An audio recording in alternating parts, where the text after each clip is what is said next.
Diego Costa has had a lot to say this week. He feels that he's being treated like a criminal.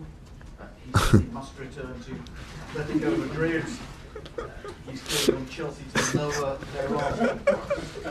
Are you in touch with him?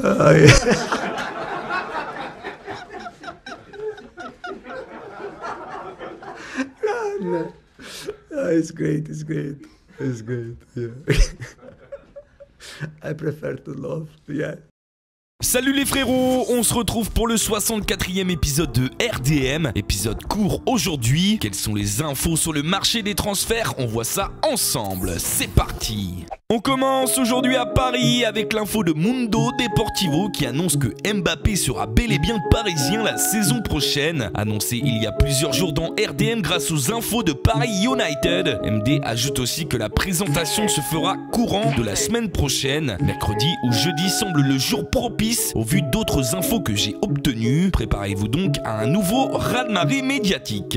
Côté départ, les dirigeants parisiens seraient tout proches de trouver un accord avec Fenerbahçe pour le transfert de Ben Arfa. L'ancien niçois lui espère toujours être libéré par le club de la capitale et signer gratuitement avec le Fener pour toucher une prime à la signature. À Marseille, l'OM aurait ajouté un nouveau joueur à la liste déjà longue des buteurs courtisés. Aujourd'hui, l'équipe a annoncé que les dirigeants olympiens s'intéresseraient à Aboubacar, l'ancien Lorientais. Porto, son club actuel, en demanderait 18 millions d'euros.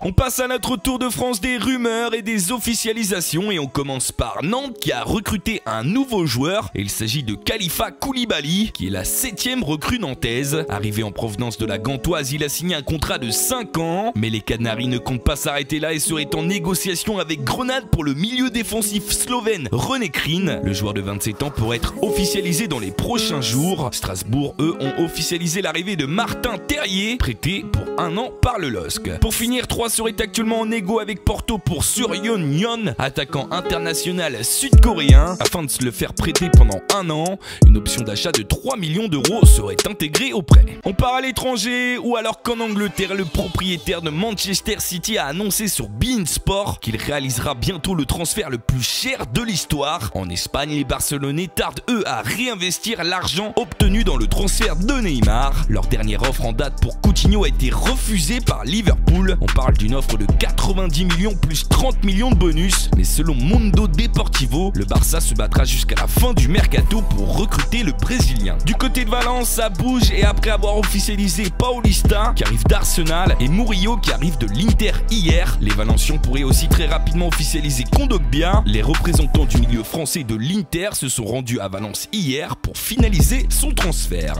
En Italie, la Juventus a bien officialisé Matuidi. L'ex maintenant milieu de terrain parisien a signé un contrat de 3 ans à la Juventus. Son transfert est estimé à 20 millions d'euros mais plus 10 millions d'euros de bonus. Du côté de la Roma, ça va bouger avant la fin du mercato. Déjà intéressé par Mahrez, le club de la Louve pourrait très rapidement faire une offre à la Juve pour Cuadrado. Le Colombien lui souhaite rester au club de la vieille dame mais sera attentif à l'offre romaine. Voilà les frérots, ce RDM format court est terminé. Je vous rappelle qu'à 17 h on sera ensemble en live pour le match Lyon-Bordeaux. A tout à l'heure les frérots, tchuss.